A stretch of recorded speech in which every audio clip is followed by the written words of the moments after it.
punya budget 3-4 juta rupiah, terus kemudian mau membeli sebuah mirrorless pertama kalian, jadi wakeh guys pilihannya guys, wakeh tenan tak jamin wakeh. Jadi banyak sekali dengan harga 3-4 juta. Kalau teman-teman kepengen ngebeli kamera mirrorless pertama teman-teman semua tuh pilihannya banyak banget. Cuman biar nggak bingung ya, ini saya akan merekomendasikan 3 brand kamera. Kenapa 3? Gini, secara psikologis orang tuh kalau milih kebanyakan malah bingung. Makanya saya juga kalau cuma 1 nggak masuk akal, nggak fair. 2 juga mungkin kurang. Nah, 3. Jadi yang pertama saya akan referensikan Fujifilm. Yang kedua saya akan referensikan Canon. Yang ketiga saya akan referensikan dari Sony.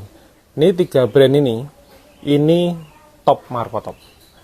Saya pernah membuktikan sendiri, jadi 3 brand ini top. Stay tune, saya akan sharing kepada teman-teman semua. Kalau teman-teman punya budget 3-4 juta, kamera saya aja nggak sampai segitu ya, ini 3-4 juta untuk membeli kamera, solusinya apa? Stay tune guys.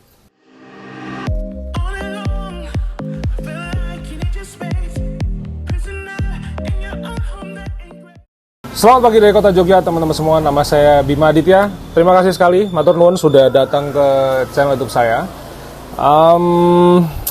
Ada satu pertanyaan menarik ya yang bisa saya bahas hari ini, jadi tentang budget kamera. Kemarin saya sempat kompor-komporin teman-teman punya uang. Saya kan punya kamera ini kan mirrorless ya, Canon EOS M10, ini kan kamera murah harganya. Waktu itu harganya saya bikin range antara 2-3 juta. Lah kok sekarang ada yang tanya lagi, Mas kalau 3-4 juta? Wah, ini berarti saya sugih gini ini demes, guys. Oke ya. Jadi kalau teman-teman sudah gadang-gadang ki apa nek bahasa Indonesia ki. Sudah menanti-nanti kamera pertama teman-teman. Wah, ini berarti teman-teman sudah mulai serius. Karena gini, saya berkali-kali bilang bahwa yang namanya microstock itu sangat mungkin pakai handphone. Saya cuman nggak kepengen teman-teman punya banyak alasan sebenarnya. Microstock untuk cari kayak $1 sebulan, $10 sebulan, $25 sebulan itu sebenarnya handphone itu udah cukup. Tapi ini dari sudut pandang saya sebagai fotografer sudah 15 tahun ya. Memang yang namanya motret itu sekeren-kerennya pakai handphone itu ada rasa feels yang kurang. Jadi ya saya kalau motret kebutuhan profesional ya, artinya benar-benar saya misalnya traveling ke satu kota, satu negara, itu ya handphone saya pakai. Untuk yang kayak portable, jadi misalnya di depan saya ada udon, saya langsung pakai handphone. Di depan saya ada takoyaki gitu, saya langsung pakai handphone gitu. Karena kadang-kadang saya kan sekarang pakai tas kamera ini mantep gitu. Jadi mantep itu kompartemennya banyak. Tapi dengan begitu, dengan satu tas kamera ini, saya sudah bisa bawa baju, bawa kamera, lensa secukupnya, kemudian bawa iPad segala macam. Ini lengkap banget. Maka besok Malaka itu saya September, saya akan pakai tas ini. Itu insya Allah nyaman sekali. Nah, dengan begitu,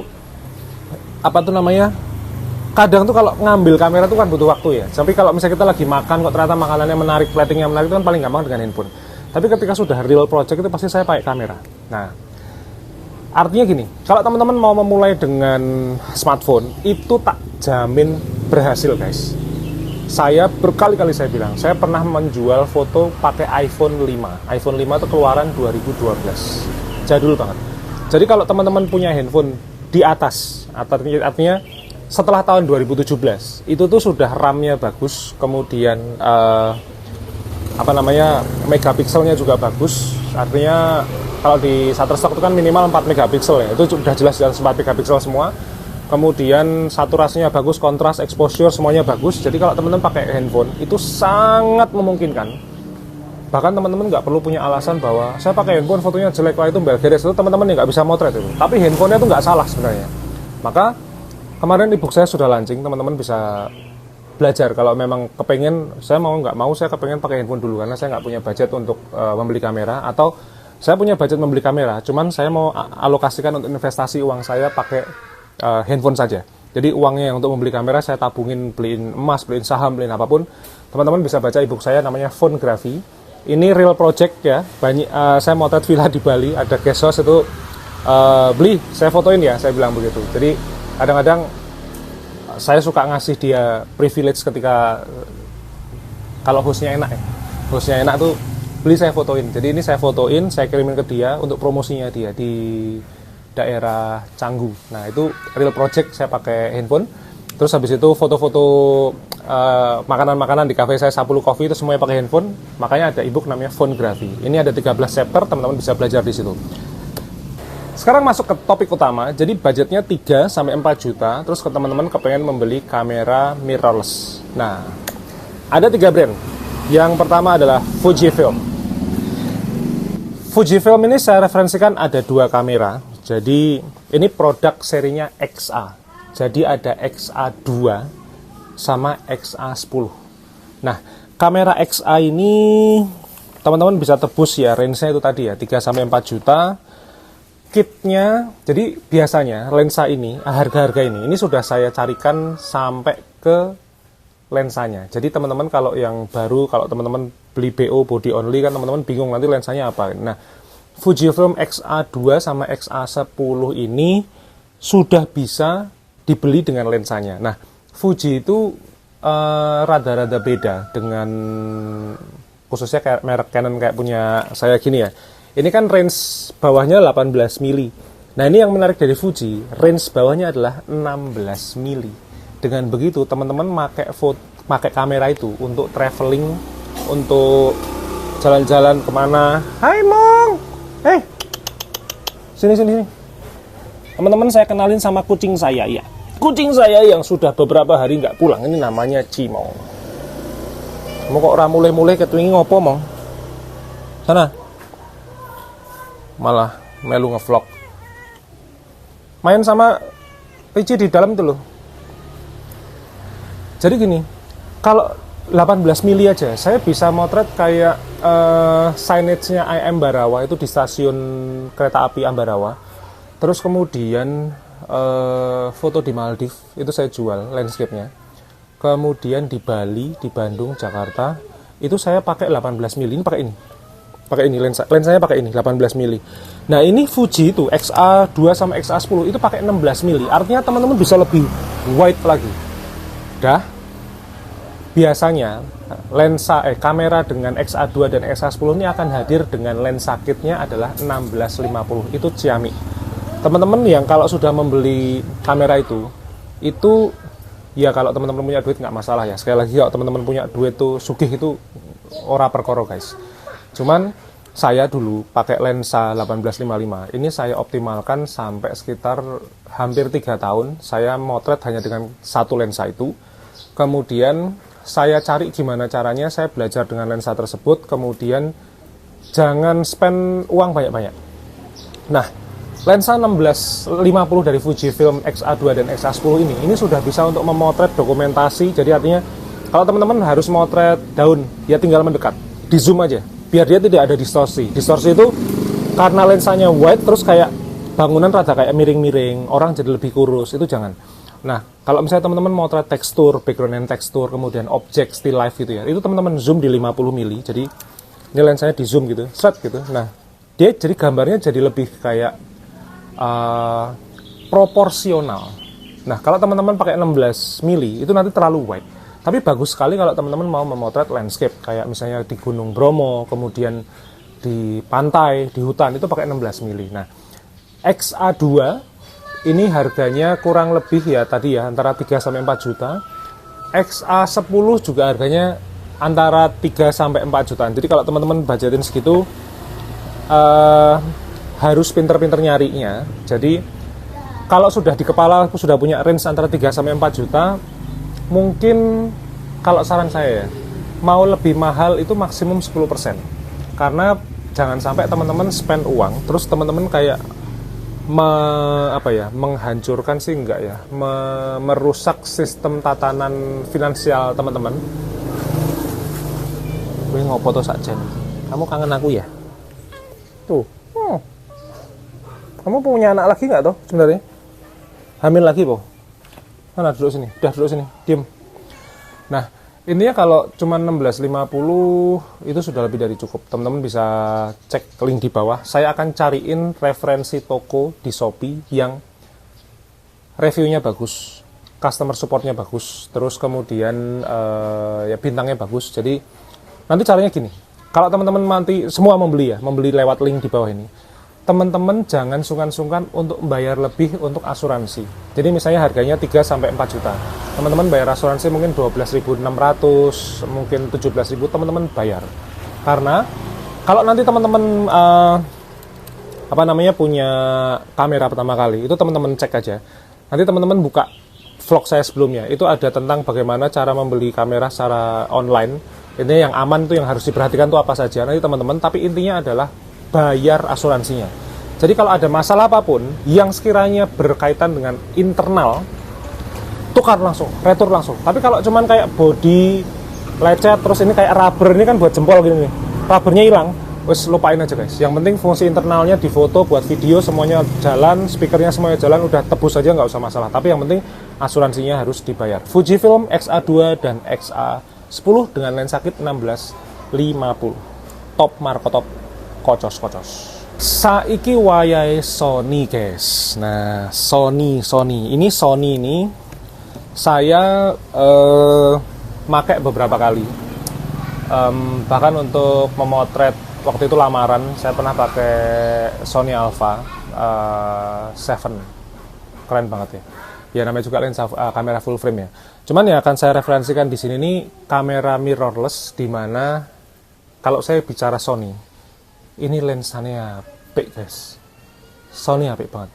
Karena memang beberapa prime lens, apalagi yang Sony G-Lens ini, saya pernah bikin reels itu, ini lensa yang mungkin akan senilai motor ya, motor Vario, motor NMAX gitu. Ini G-series itu bagus banget. Saya pernah nyoba G-series 1,4 diafragmanya.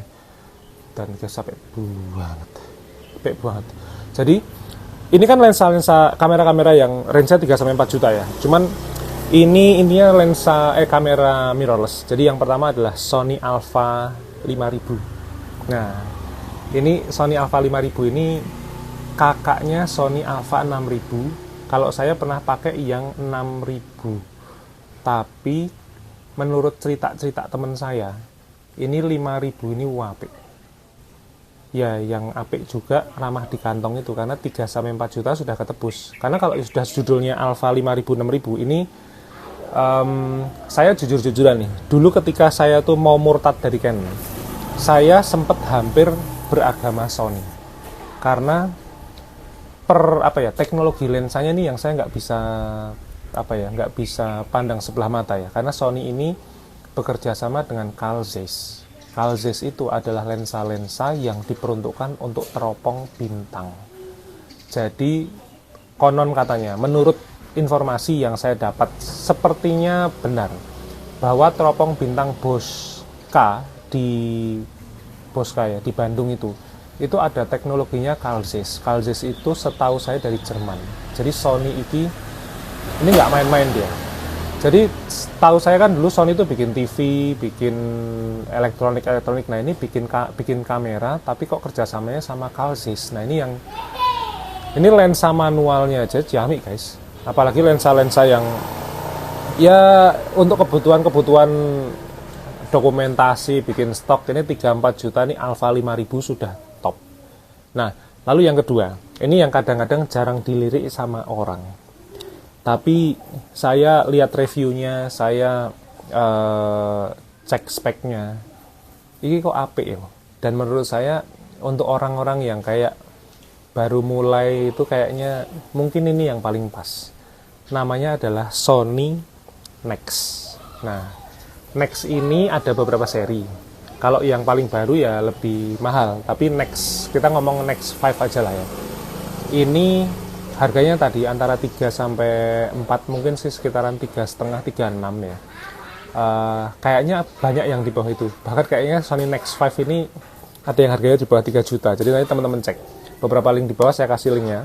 Nah, menariknya Sony ini lensanya sama kayak Fujifilm ya, 1650 juga. Jadi teman-teman, ya sebenarnya saya kalau misalnya Canon ngeluarin yang kitnya pakai 16, saya milih yang 16 karena kalau mau wide itu wide sekalian sebenarnya. 18 itu wide sih. Tapi kan saya kan pengguna apa ya, lensa ultra wide-nya Canon itu kan sampai 1635 ya. 16 mm ini waduh banget guys. Di crop, ada crop faktornya aja masih bagus, apalagi saya pakai f-nya full frame. Jadi 16 mm ini top. Maka kalau teman-teman pakai Sony Alpha 5000 atau Sony Nex 5 di lensanya 1650, ini teman-teman pasti bisa mendapatkan landscape yang lebih luas, kemudian lebih nyaman di mata. Apalagi teman-teman menikmatinya misalnya pakai handphonenya di rotate gitu, ini feels-nya lebih dapet sih. Saya bahkan pernah pakai yang 14 mili punyanya Nikon 1424 WP. Tapi kalau teman-teman salah naruh objek di situ, misalnya orangnya di pinggir, orangnya langsung meletot gitu karena distorsi. Tapi kalau buat landscape itu keren banget. Semakin wide semakin bagus ya, antara 16 sampai 18 mili bagus. Makanya Sony Alpha 5000 sama Nex 5 ini karena dia pakai 1650 mili top. Kalau menurut saya ya ini saya coba ngomongin teman-teman ya. Walaupun teman-teman punya duit lebih, coba nggak usah beli lensa dulu. Pakai lensa yang 1650 ini teman-teman rasain feels-nya.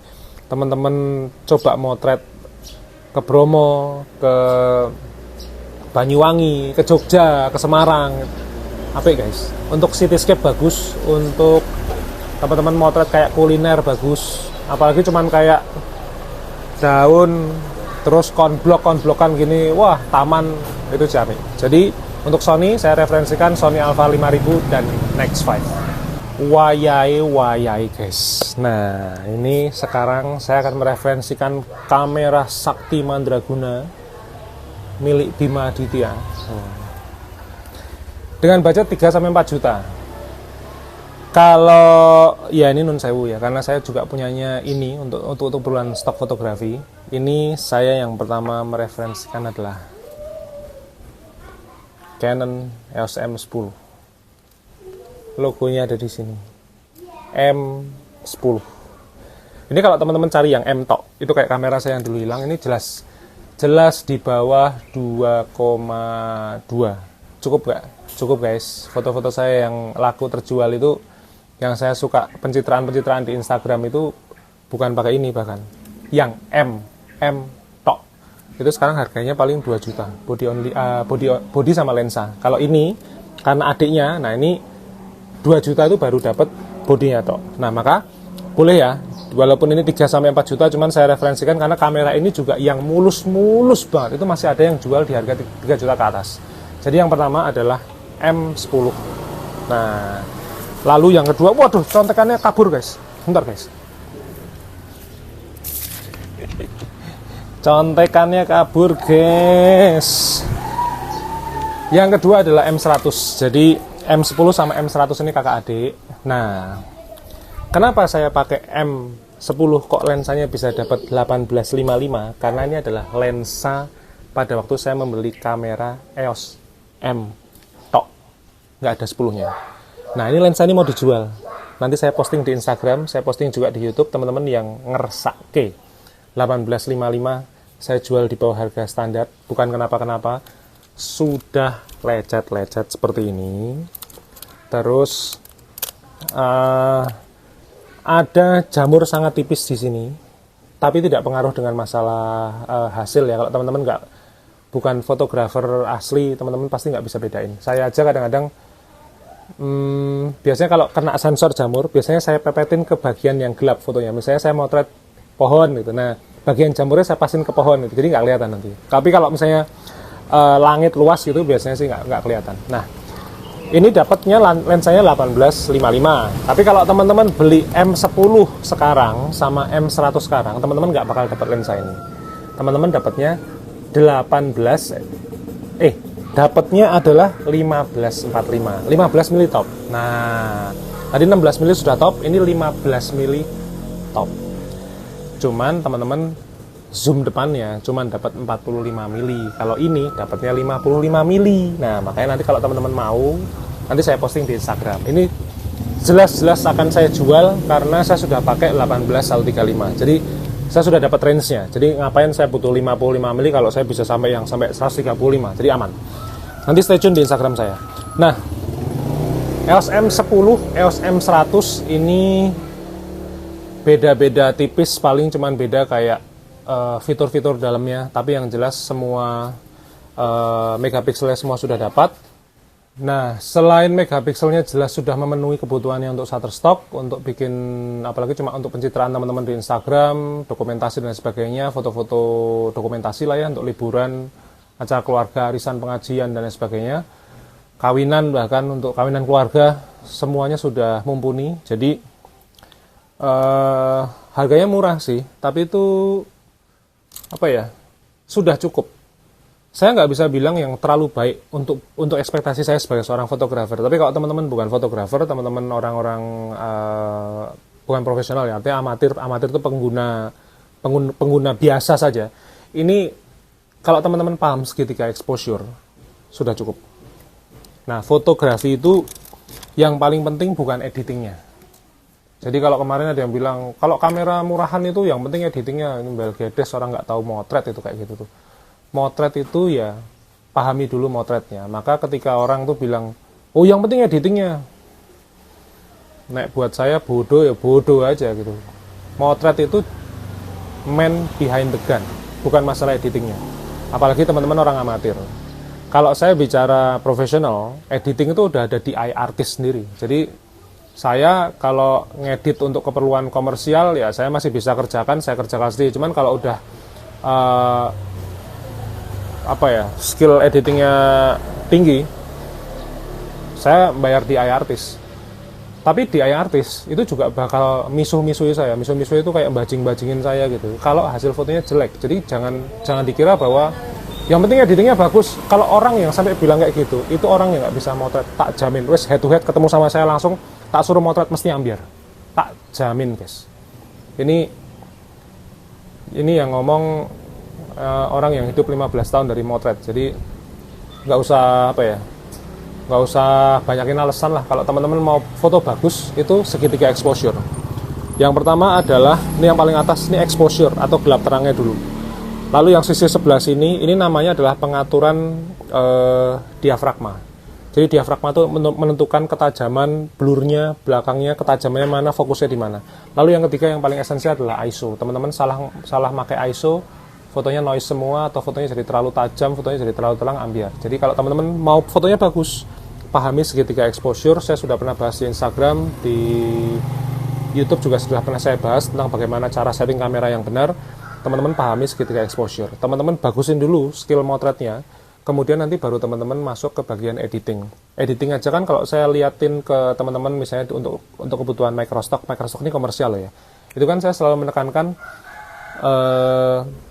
editing senatural mungkin, karena industri itu kalau yang butuh kayak DI yang extraordinary itu kalau teman-teman nggak bikin kayak baliho misalnya kayak rokok, terus habis itu kayak elektronik segala macam atau kendaraan transportasi gitu, teman-teman nggak butuh editing skill yang terlalu mahadewa. Jadi biasa aja natural, exposure, kontras, highlight, udah selesai. Kadang shadow, clarity, dan dehaze segala macam kadang-kadang udah nggak diperlukan, nggak masalah. Dan foto saya yang editing natural itu semua udah terjual banyak guys, udah daily download lah yang kayak gitu. Jadi mudah-mudahan 3 ini ya. Fujifilm saya mereferensikan tadi adalah XA2 dan XA10. Sony saya mereferensikan adalah Sony Alpha 5000 dan Nex 5. Lalu Canon saya mereferensikan M10 dan M100. Range lensanya antara 1650 dengan 1545. Kadang kalau teman-teman bisa dapat yang kamera lensa yang lama, mungkin teman-teman bisa dapat yang kayak punya saya 1855. Tapi 6 jenis kamera yang saya referensikan di bawah ini sudah lebih dari cukup untuk teman-teman memulai perjalanan menghasilkan $25, $50, $100 untuk satu kali payout. Sekalian saya ingetin kalau teman-teman akan membeli secara kamera bekas. bekas. Kamera bekas tuh kita kayak beli motor bekas, kayak beli mobil bekas. Kalau kita belinya bekas, itu nggak usah kebanyakan komplain. Maka, walaupun saya mereferensikan beberapa link di bawah sama teman-teman, itu saya masih menyarankan teman-teman untuk membayar asuransi. Kalau teman-teman bisa bayar kamera sampai harga 3,5 juta, kok bayar asuransi 26.000 aja teman-teman nggak mau, itu yang salah teman-teman. Karena yang namanya barang elektronik itu wajib ain hukumnya harus ada asuransi, apalagi teman-teman belinya secara online. Kalau teman-teman sampai fanatik, saya nggak mau pakai asuransi segala macam, ya monggo, silahkan dinikmati sendiri kalau ada masalah. Tapi asuransi itu bukan masalah kita membayar sesuatu yang tidak ada bentuknya, tapi asuransi ini adalah manajemen risiko. Ketika teman-teman spend uang 3,5 juta, terus itu kan artinya teman-teman mengambil porsi dari tabungan teman-teman. Kalau teman-teman sudah berkeluarga, itu mengambil porsi kenyamanan anak istri. Nah, gimana biar 3,5 juta itu bisa worth it? Manajemen risikonya namanya asuransi. Nah, saya itu nggak pernah pakai asuransi untuk kehidupan selama, ada BPJS. Cuman artinya saya nggak pernah bayar yang kayak di perusahaan-perusahaan itu, saya nggak pernah bayar. Cuman kalau saya mau ke luar negeri, kayak kemarin ke Jepang, saya bayar asuransi loh. Karena kalau suatu ketika terjadi apa-apa sama saya, anak saya masih bisa sekolah. Nah, kurang lebih begitu pemikirannya. Maka kalau teman-teman sudah spend 3,5 juta sampai 4 juta, bayarlah asuransinya. Itu manajemen risiko. Jangan sampai teman-teman sudah beli 3,5 juta, kok dilalah. Misalnya nih, toko yang saya referensikan kok ternyata kalau reviewnya jelek sih saya enggak ya. Tapi kalau misalnya di perusahaan itu kan selalu ada krisis kadang-kadang ya. Perusahaan saya pun pernah ada krisis. Kalau pas krisis biasanya pelayanan menurun. Kok tiba-tiba teman-teman ada masalah, teman-teman nggak bisa klaim. 3,5 juta, teman-teman kayak teman-teman punya uang 3,5 juta, bakar pakai korek, bus, hilang gitu. Jadi jangan sampai kayak begitu. Asuransi itu manajemen risiko, teman-teman harus tetap cintai keluarga, cintai istri, cintai anak-anak. Jadi pastikan kalau teman-teman mau membeli atau bayar nih uang 3,5 juta, itu paling nggak worth it untuk diri teman-teman sendiri. Kalau teman-teman belum punya istri, belum punya anak-anak, at least teman-teman bayar 3,5 juta, teman-teman dapat barang yang bagus untuk berkarya. Cuman, jangan kebanyakan komplain. Saya sudah pernah bahas, nanti nonton detailnya. Rubber, terus lecet-lecet, segala macam. Kayak lensa ini lecet-lecet. Lah gimana nggak lecet-lecet? Usianya sudah 12 tahun lensa ini. Dan masih saya pakai motret sampai sekarang. Dan masih normal. Makanya lecet-lecet. Maka kalau nanti ini saya publish, ini jelas di bawah harga pasar. Secara fungsi 100% normal. Cuman saya tahu sama tahu lah. Ini dari yang namanya mentok di kereta di Tokyo, sampai mentok di gedung di Hong Kong udah pernah semua. Terus kena pasirnya Maldives udah pernah semua. Cuman yang namanya, ya saya kan fotografer, saya tahu caranya membersihkannya. Internalnya nggak ada masalah. Cuman ya body-bodinya aja lecet pemakaian. 12 tahun. Teman-teman beli mobil 12 tahun, bentuknya kayak gimana? Ini lensa udah masuk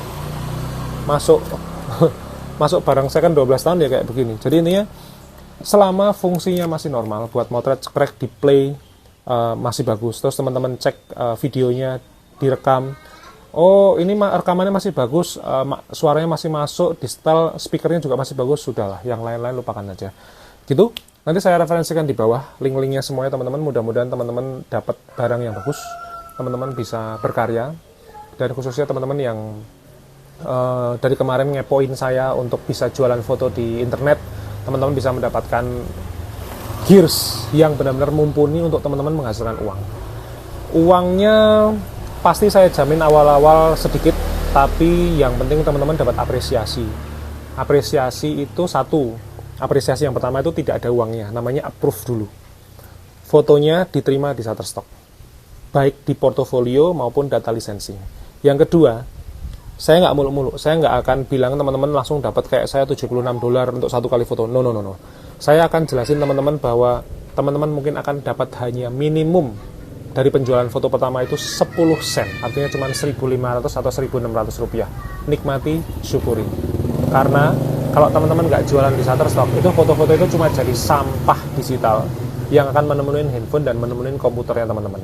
Tapi kalau teman-teman jual di Shutterstock, itu teman-teman akan dapatkan apresiasi yang salah satunya adalah 10 sen pertama teman-teman. Itu sudah saya jelasin di ebook saya, jualan foto dengan Shutterstock dan Shutterstock. Teman-teman yang butuh panduan silahkan download linknya di bawah. Semuanya saya jelasin. Saya akan jelasin apa adanya. Saya nggak mau mengumbar mimpi teman-teman. Kalau saya bilang dapatnya 10 sen ya 10 sen. Dulu saya pertama kali kebijakannya masih 25 sen. Ya saya syukuri. Tapi sekarang kebijakannya turun. Tapi dengan kebijakan turun ini algoritmanya makin bagus, saya juga jadi makin laris. Saya nggak ngerti apa yang dipikirin Shutterstock, cuman itu yang terjadi sama saya. Nah, lalu berikutnya, nah ini kalau teman-teman bisa nemu ya, kayak foto saya ini dipakai live hacker di Australia, teman-teman, foto saya dipakai Lonely Planet, itu bagus lah, makanya buat saya itu sebuah bentuk apresiasi. Nah, mudah-mudahan video kali ini bermanfaat. Teman-teman yang butuh buku panduan tadi, Fonografi, sudah saya tulis nanti linknya di bawah. Kemudian yang butuh panduan Shutterstock, saya punya 2 ebook ya. Ini bundling, ada yang bundling, ada yang satu, terserah sih. Ini basic sama intermediate, teman-teman bisa cek link di bawah. Kalau teman-teman nggak suka baca, teman-teman lebih suka nonton saya video langsung real time. Gini guys, saya gini, lebih lengkap lah daripada yang ada di YouTube. Ada namanya video online course. Teman-teman tinggal pilih di bawah, linknya ada di bawah, semua sudah saya siapkan. Mudah-mudahan teori ini bermanfaat, insight ini bermanfaat untuk memilih satu yang terbaik dari 6 yang saya referensikan. So stay tune, sampai ketemu di video berikutnya besok pagi jam gangsal.